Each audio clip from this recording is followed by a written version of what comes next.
Panda. And so we have this big boom box, and it's like a party speaker, and it goes to picnics and whatever we do, but it syncs with your phone. And so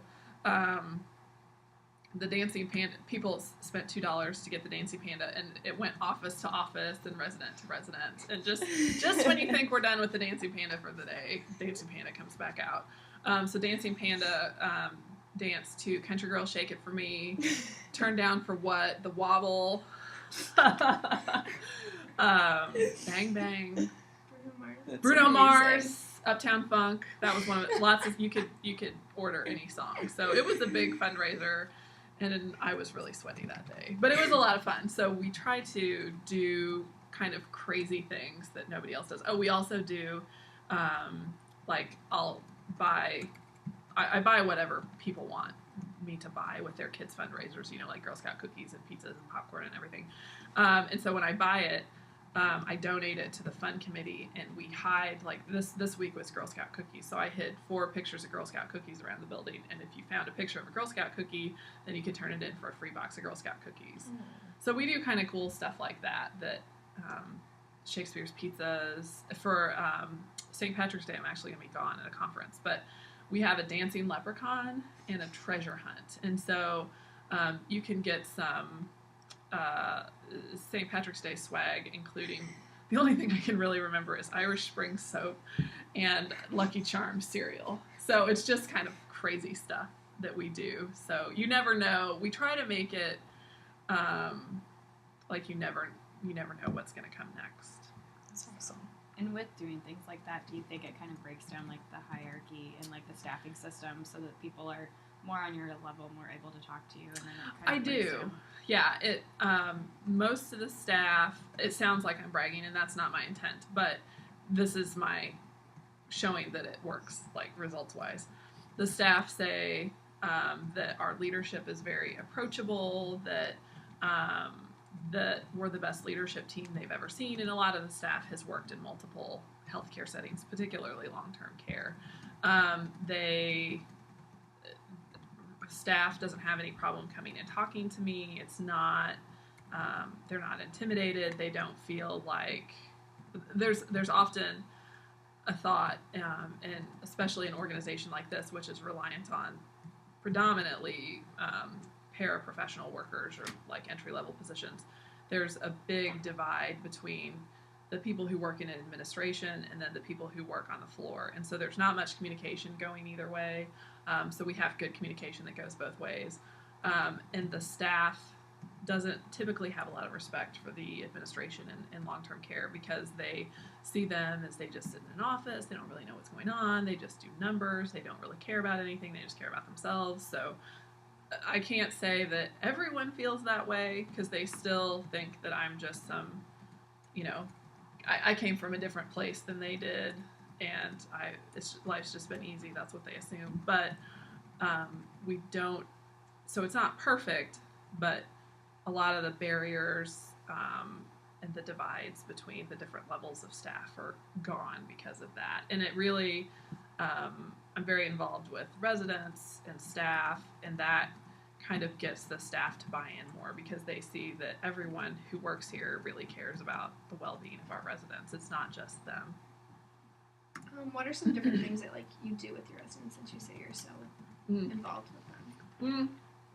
So I try to go, I keep a schedule, and I keep a schedule because if I didn't do that, I would not have time to set aside for the different neighborhoods. So one day a week I hang out and just play board games with one of the neighborhoods. One day a week I do exercise and memory care.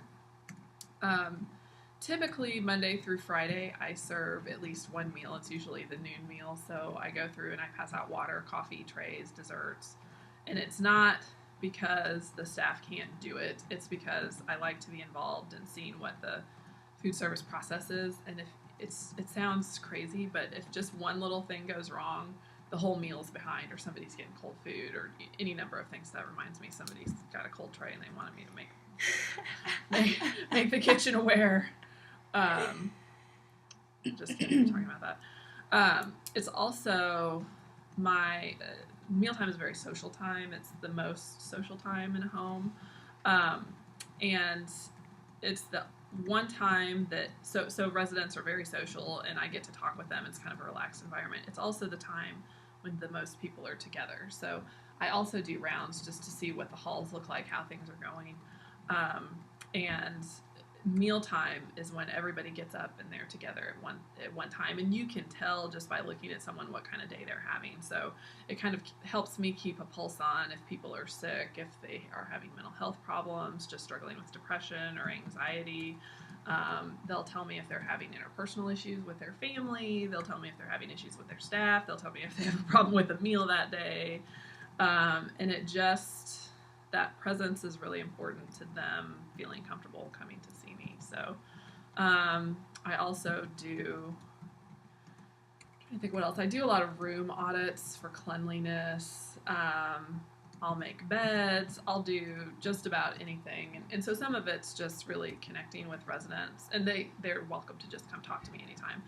Part of it's connecting with the residents, but a lot of it is just kind of keeping an eye on how things are going, which you can't do from an office, and showing the staff that I understand what their job is and I can also do their job. Because if they ever think that you think their work is beneath them, or that you haven't done the work in so long you're out of touch and you don't really know what it's like, then you're going to have a lot of trouble. So what are the values shared by this organization? So I could almost recite our mission, vision, and values. So I won't quote them, but I'll say our main thing. So our mission is that we're trying to give older adults the best life possible, regardless of their economic status. So we historically were a county home. Back in the old days, they used the word poor farm, and it really was substandard place for poor older people to live. We were owned by the county, so this has been going on since over 50 years at least. So it was very, very different back then.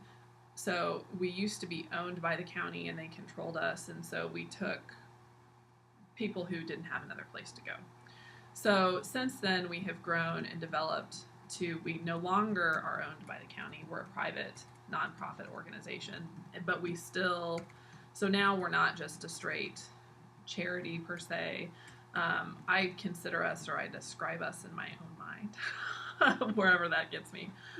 We're a very high quality home with a charitable component. So the reality is we couldn't take all people on government assistance and be able to give this high quality care. But we don't artificially increase our prices to make up for the difference. So there are three top homes in this city, and we continued to be, in my mind, very, very high quality, and I would say the best. But of course I'm biased.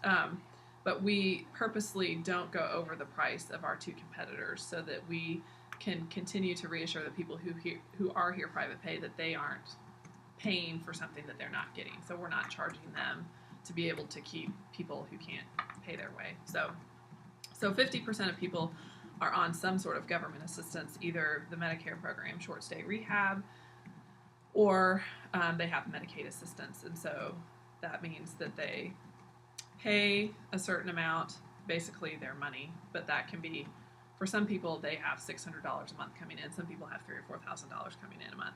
And then Medicaid makes up the difference to a negotiated rate set by the state. So half of the people are here on government assistance, and we actually lose money on those people. So we know about what it costs per patient per day to keep someone here, and we consistently receive less from the state to keep those people here. But so what we do is we're very frugal before we spend any money, we decide, is this a benefit to our residents or is it a benefit to our staff? And if the answer is no, we probably shouldn't spend the money that way. So then as far as our core values, we're always keeping in mind four things.